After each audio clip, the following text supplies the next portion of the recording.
I have a treat for you today. Well, I'm a little selfish because it was a treat for me. But I was so excited to have Valerie Irons on my program because she is a sound healer, and I'm going to meet her in person in a couple of months. And she's going to do a sound healing session for me and my retreat participants. And I have never done one before. I don't really know a lot about it. I just think it sounds really cool.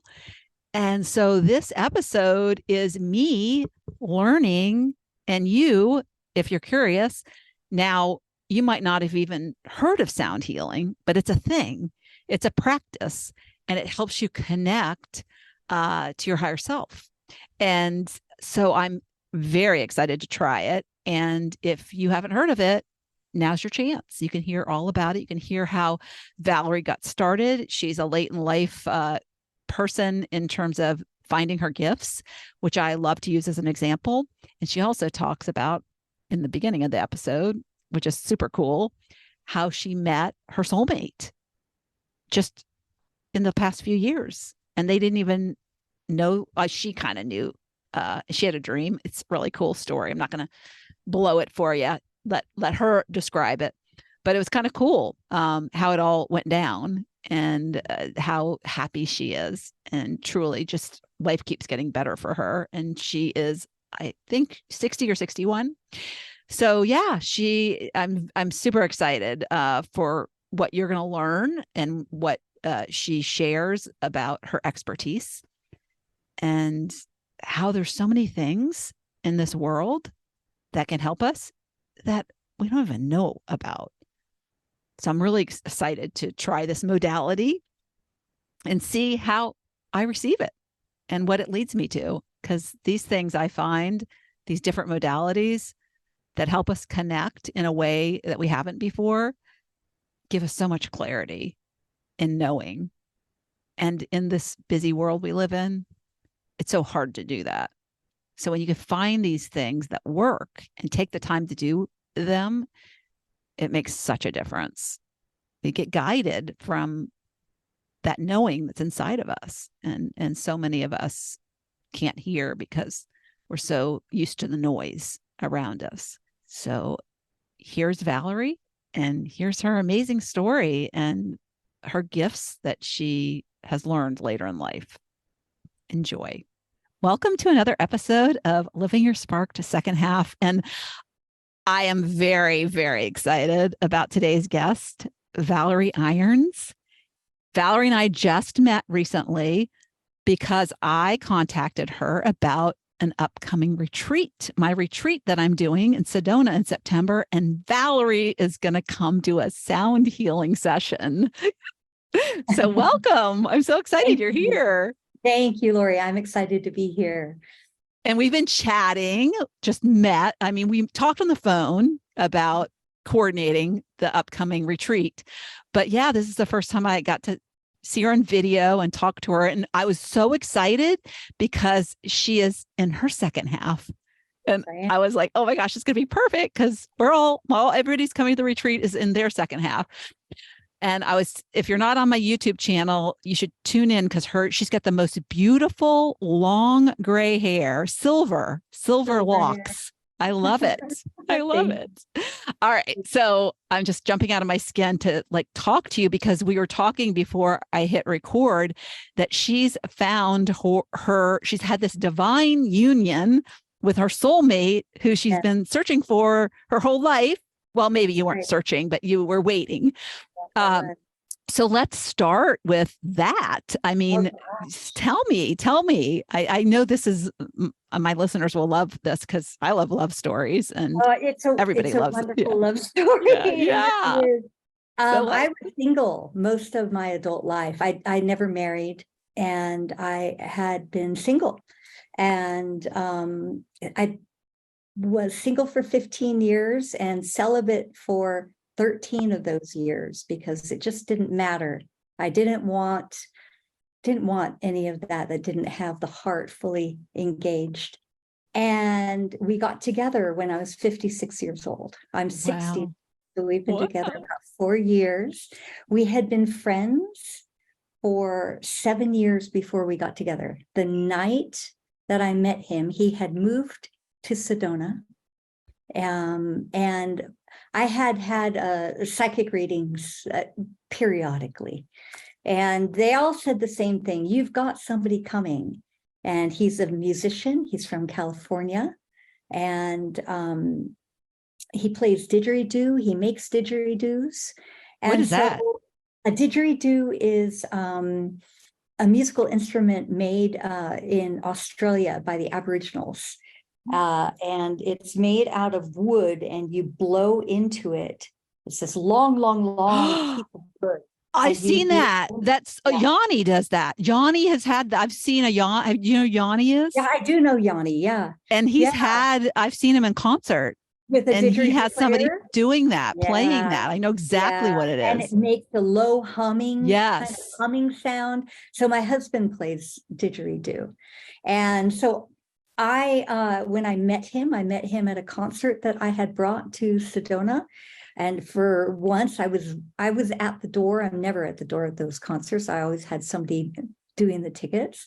And it was the first time I saw him, and my heart kind of went, oh, wow. And then I would run into him and we would chat. But the night I met him, I had a dream, and I dreamt that we were flying through the air on the back of his motorcycle. And we were madly, madly in love and really, really happy. So this is 2012. And I thought, wow, maybe this is my guy. I've been waiting so long. Maybe this is really him. And we would run into each other. We would chat. I found out that he played didgeridoo and that he had just moved to Sedona from California. But he moved on a bicycle. He didn't have a motorcycle. And so I thought, that's a little strange. I'm not sure why my dream showed a motorcycle. Needless to say, I had a story running in my lifetime of unrequited love, where I would have feelings for somebody and they did not have those feelings for me. And often that person, whoever it was in my lifetime, would get together with somebody else. And so a few months after this dream that I had with Daniel, I ran into him at a grocery store, and he asked if I knew this other woman in town. And I thought, it's happening again, God, isn't it? It's happening again. This is my pattern. It's happening. So I had to let him go, because I had really kind of believed that he was going to be the one for me. So I let him go, and he got together with her. A few years later, he started to make didgeridoos, and he was posting these little videos on YouTube. And so I saw those. And a few years later, he bought a motorcycle, and then they got married. And so any other last residual desire or hope that I had to really cut the cord. And then we became in the friend zone, but I would always feel like a teenager around him when I saw him. And but I let it go, and I started looking elsewhere. He got divorced. And after about a year and a half after he got divorced, he realized that he was in love with me. And I had him come and I asked if he wanted to do a sound healing session at my yoga studio. And he said, yes, I would. And that just started a whole turn of events where we both fell completely in love. And he took me on our third date. He took me to breakfast on the back of his motorcycle. And we were going around a corner, and I was looking up at the sky. I was so happy. And in that moment, I realized it was the same moment that was in my dream 7 years prior. And full body chills. That was the date of our first kiss. And we've been together ever since. We got married when I was 57, and we were just happy, and it's easy, and it's wonderful, and it's wow, that's what I was looking for. Does he remember when you first met? He does, but he had just moved to Sedona.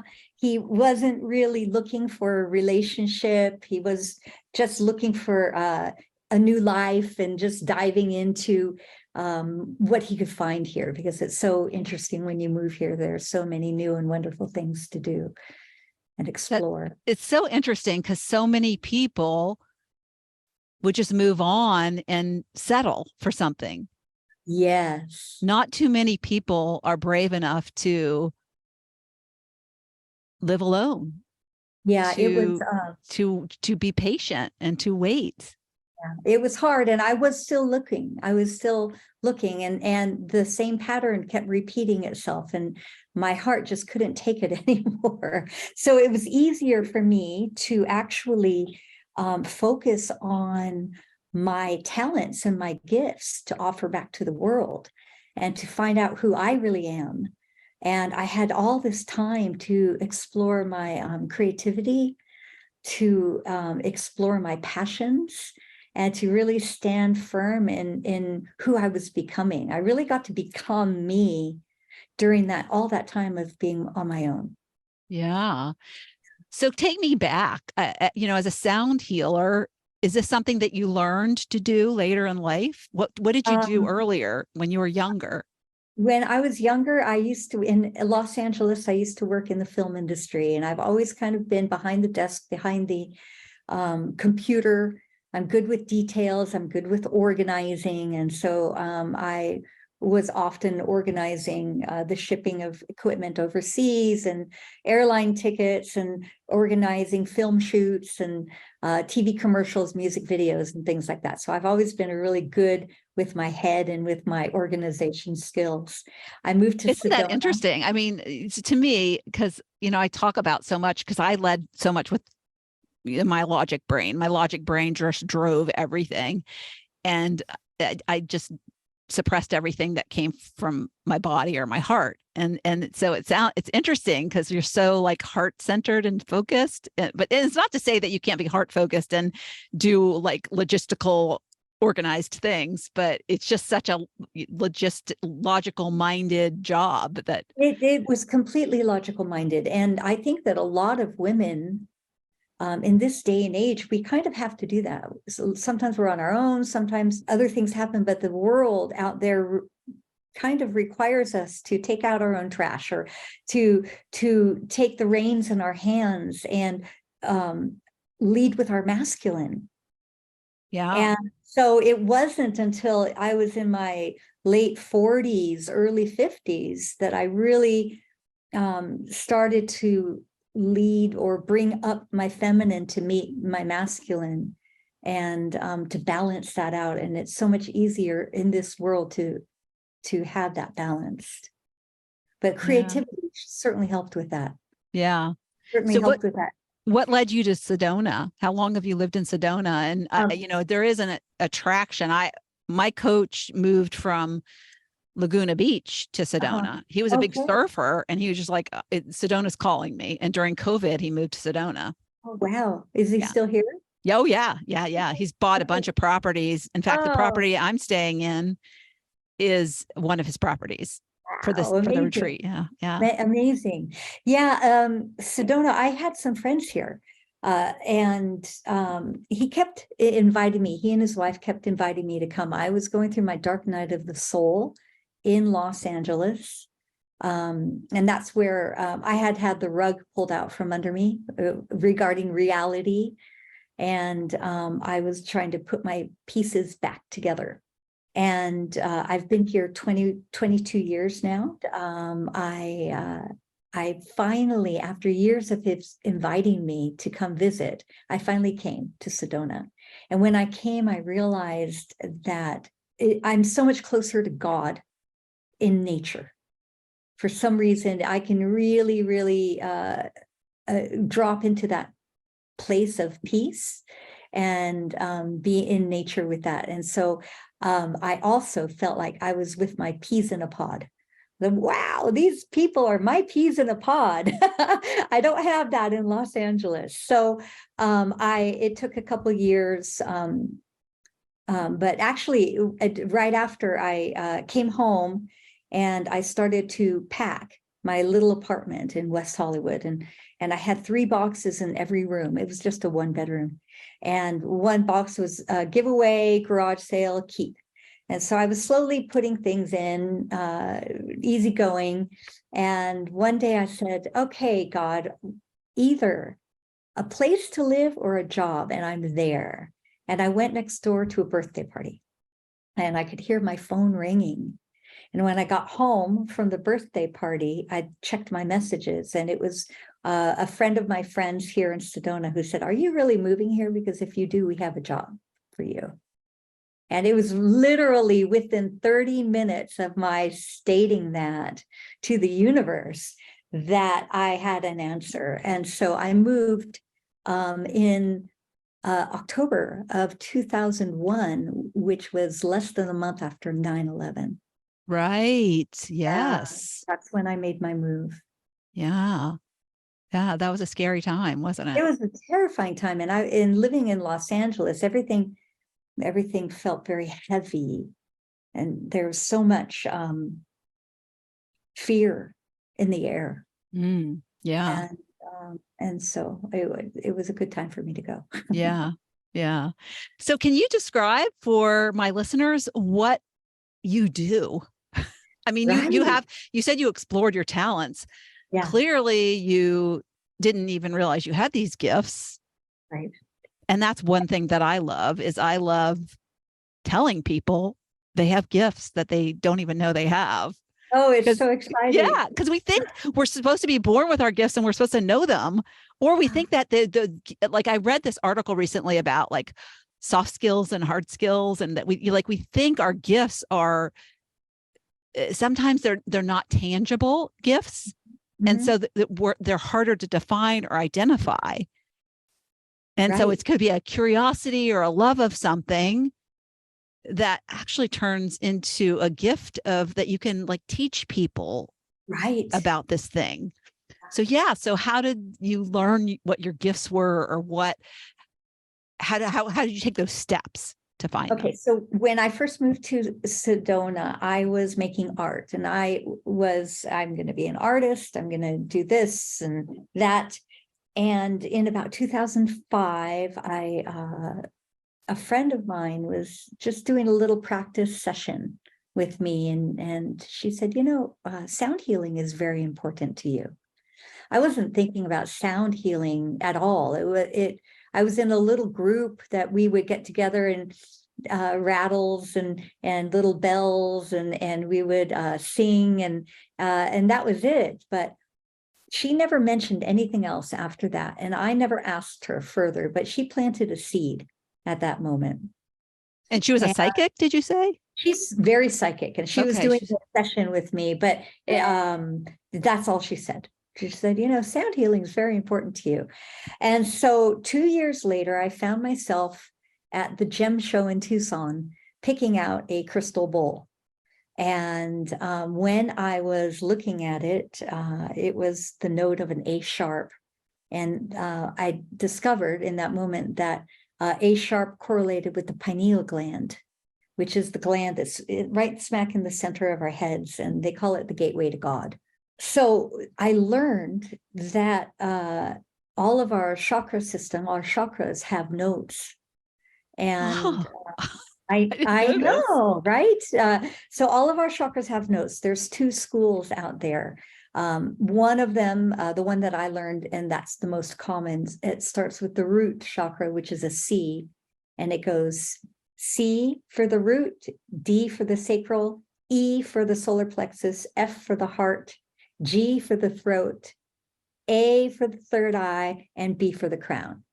So I was looking at this bowl, which was an A sharp, which correlated with the pineal gland. And then I took it home and I dove into sound healing, and I started to study and read all the books written by Tom Kenyon and Jonathan Goldman. And those are some of the people who brought sound healing to the West from the East way back when, in the 70s, before it was really a thing. And they've written tons of books, and they have lots of videos and some trainings and things of that nature. So I just dove in, and I loved what I was learning. All of the black keys on the piano have notes corresponding in our body, just like A sharp would be a black key. We've got, this is a G here. So the G sharp, which is in the back of our head, that little spot right in the, where the head meets the spine, that's our zeal point, and that's our psychic gateway. And that is a G sharp. So when you play these notes, does that like help you communicate through that channel, through that chakra? Oh, absolutely. What's happening when I play? I'm so excited about this really sound. neat, right? I like, just so people know, I've never had a sound healing session, but I'm fascinated by it for some reason. And I thought, I'm going to do it. I'm going to do it for the people in my retreat. It's going to be an amazing experience, because what I want to try to do is tap into people's intuition so they'll get guidance.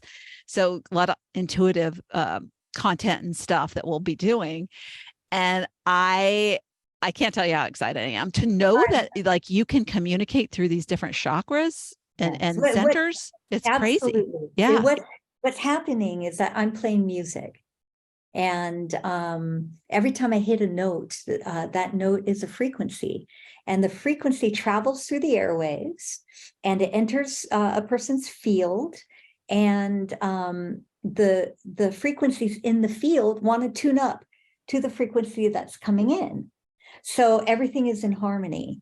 And what that does is any frequencies that stay dissonant or that don't end up tuning up, they get pushed out of the field.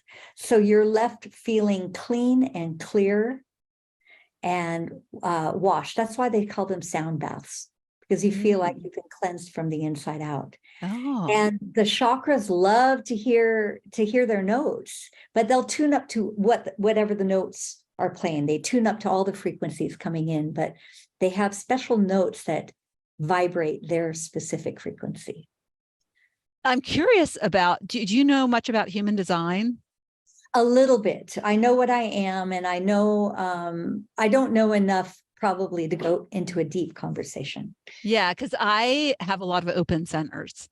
Okay. And when you have open centers, you're very you pick up other people's kind of messages. You're just like, you're very open.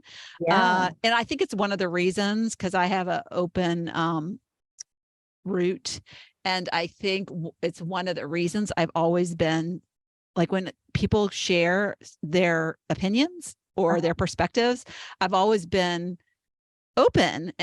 But part of me has always felt like I'm wishy-washy, because I'll change decisions. I'll hear that and I'll be like, oh, that's a good idea. And I'll be, oh, that's a good idea. And like, now I know why.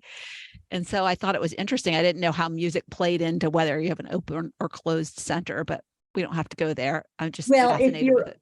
If you're open, you might have more feelings. You might be more open to the journey that sound and the frequencies are going to take you on, because what they're doing, some of the things that sound is doing is balancing left and right hemispheres of the brain, balancing our left feminine energy channel that runs up the left side of our bodies, and our right masculine energy channel that runs up the right side of our bodies.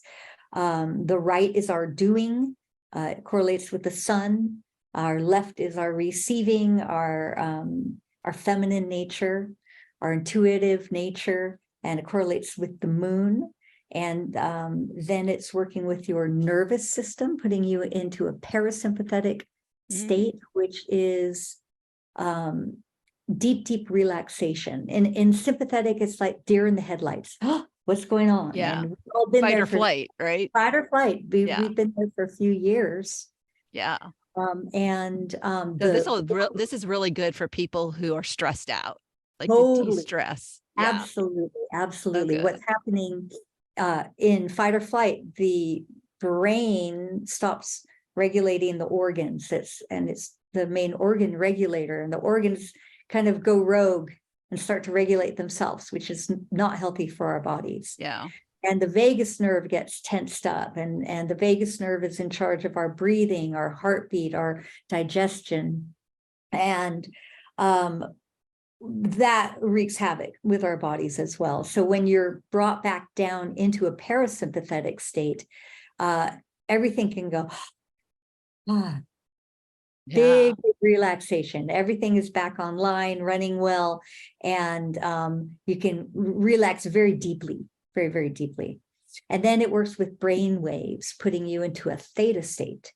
Now, theta state is very conducive to healing, and it's a deep meditative state. When monks are meditating, and they're expert meditators, they're in a theta state. Also, the veil between worlds can get very thin in theta state. And what happens is that sometimes people see colors or faces or places, or have little scenarios played. They might get their very clear next steps, what they need to do. Oh, I know I need to do this in my life. And all of that can happen during a sound journey. That's amazing. In addition to that, what's happening is that the trauma and the emotions that we have held in our body and we've stored in our tissues and our cellular structure and our energetic body, a lot of that gets jostled awake by these frequencies. So it's jostled, and then it comes up to the surface for release. And sometimes that can feel a little achy. There can be a little twinge of discomfort while something is leaving you. And I always tell people that know that something is leaving you. And so it's a wonderful time to rejoice. Yes. There's something leaving your system. And once it's gone, it's gone. That's great.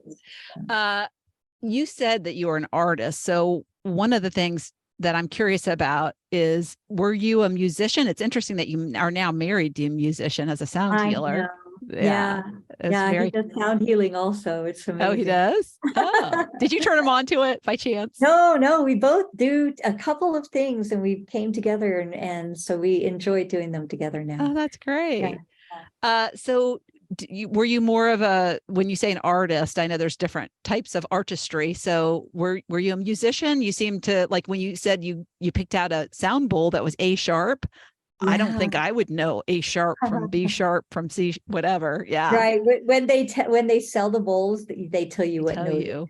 Okay. So, but I'm not a musician. I was doing art, and I was doing, I was working with wood. I was doing some wood carvings. I was doing mosaics, paint, acrylics, gold leafing. So all sorts of different mediums. And in, I think, 2011, when I found the sound wave bed, I have something called a sound wave bed, which is a musical instrument. It's a huge musical instrument that a person will lie down on, and there's strings on one side and a tongue drum on the other. And I use that in my sessions for one or two people. I think I saw that on your website. You will have. Yeah, picture, for sure. Yeah. Mm-hmm. Yeah. And so when I bought that bed, around that time, I had a shift from making art into playing a musical instrument, and it's called the harmonium, and it's played with yoga music, the music that they play in the background for yoga.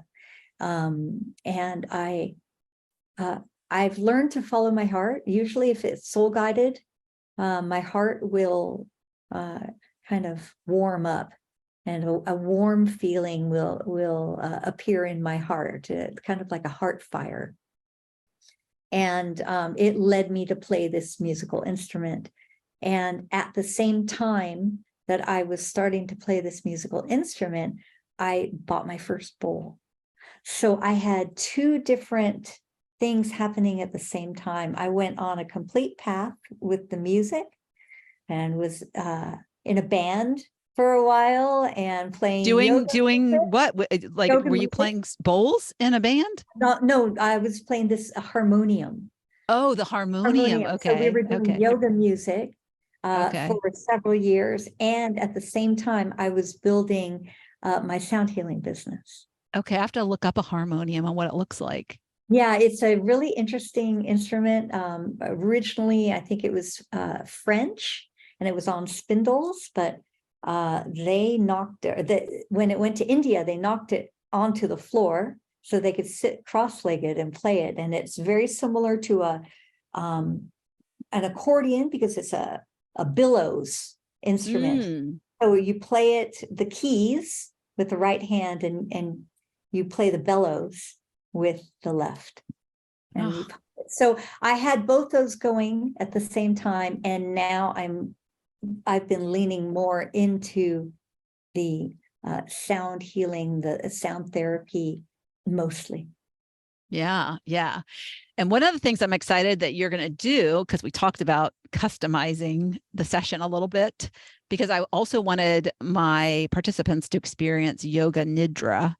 And so one of the things that I don't want them to be confused about, and I'm curious for my listeners if they even know what that is, I learned about yoga nidra from a guest. I had a podcast guest early on when I first started doing my podcast, and a yoga nidra session saved her life. Yeah. She was suicidal, very depressed. And she came upon a yoga nidra meditation on YouTube.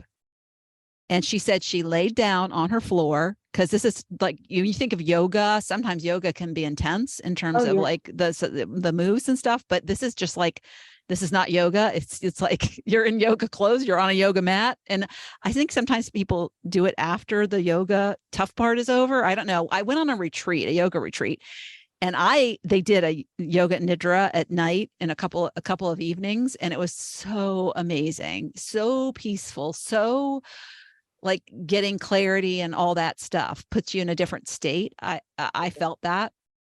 And so I kind of, for the first time, realized what that woman experienced that was describing it, because I had no idea what yoga nidra was. But she said she went to a different place. She went into some kind of flow state. And she said she came out of that session and she never wanted to kill herself again. She said, I was happy after that session. I mean, to me, like, okay, it's not going to happen for everyone, right? But just her personal experience and her telling of that experience made me think, wow, that's a powerful thing. And so I wanted my participants to experience that. Yeah, it is a very powerful practice. They call it the yoga of sleep. Okay. And it's especially great for people with PTSD.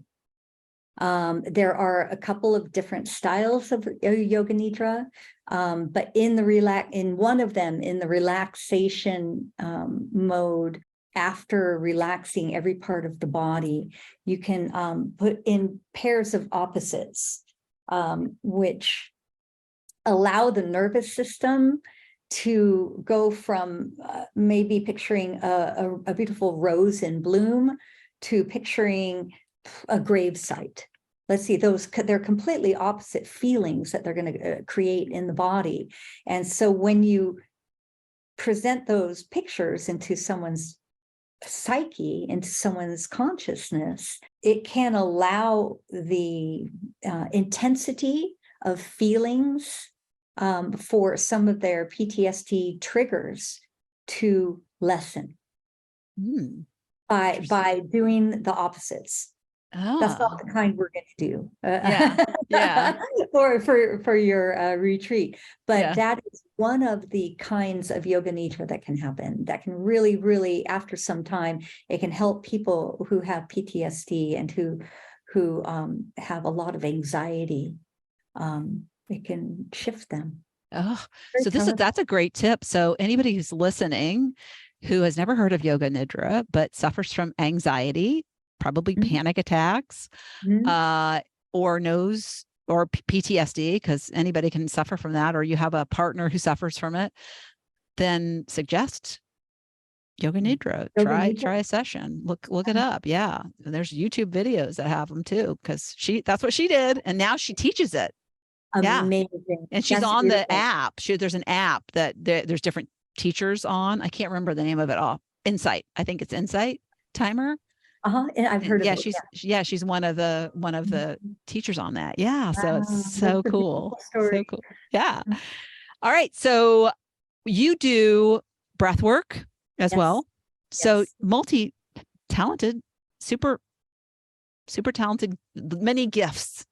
Thank Yes, you. which are new. I like that you learned new things. And it's so how do you feel as a result of the shifts that you've made in your life?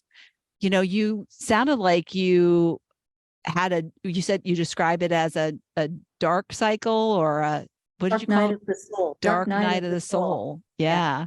It Do you want usually precedes a spiritual awakening. to? Okay. Dark night Yeah. of the soul. Yeah. Yeah. Do you want to describe what for people what that means? Dark night of the soul. It often precedes a spiritual awakening. It's when um, you you realize that your life isn't working out, and it could be a trauma that happens. That's what happened to me. It was a trauma. It kind of pulled the rug out from under me, and I went into a severe depression. And nothing's working. Your job isn't working. You're wondering what you're even here for. Just all of the darkness is just a big spiral down. So you get to start to work on yourself, and you get to start to wake up spiritually. Know that there's a higher power at work while you start working on yourself and getting to the root of all these problems and clearing out all the muck. We have to clear out the muck in order to have energetic room for the good things to emerge. Yeah. And so that's what started for me. And I was on the slow boat. I took the long way. Very, very slow healing, a lot of trauma, a lot of tears for many, many years. Yeah, it's interesting. I was going to ask you that. Like, what do you suggest for people who get stuck in that dark night of the soul? Because a lot of people don't ever come out of it, right? Some people don't. For me, what was key was to remember the 2 steps forward, 1 step back. I would think that I had made progress, and then I would get pulled back again into the darkness. So just baby steps. What's the next thing you need to do? Forget about that long list, forget about the goal. After a while, you're going to see how far you've come. What I've learned is that for example, this would have been my high. This would have been my low at that time. So And she has her hands, and she's showing her hands like palm down, and what I don't know, is that like 12 inches, 8 inches? It's about apart? 12 inches. So my top hand is my highest of highs. My bottom hand is my lowest of lows. Mm-hmm. And slowly but surely, that is rising with that same distance, like an elevator. Okay. And one day I realized that my lowest of lows used to be my highest of highs. I love that. It keeps going and going and going, and you keep getting better, and you keep feeling brighter. So that's one thing I would say. Just your next best step. Also reach out for help. Start doing things, digging into different therapies, self-care, breath work, transformational breath work, or shamanic breath work is sometimes called holotropic breath work. Those are all names for the same thing. Yeah. It is the most potent form of transformation that I have ever found. Yeah, So it's very transformative for me too. I've had some pretty powerful downloads when I've done those sessions. Absolutely. So I would highly recommend people go do that. Yoga Nidra. For me, creativity. I started making art. I started writing. Creativity was super key. because I could focus on that rather than allowing my mind to take me down into a negative spiral.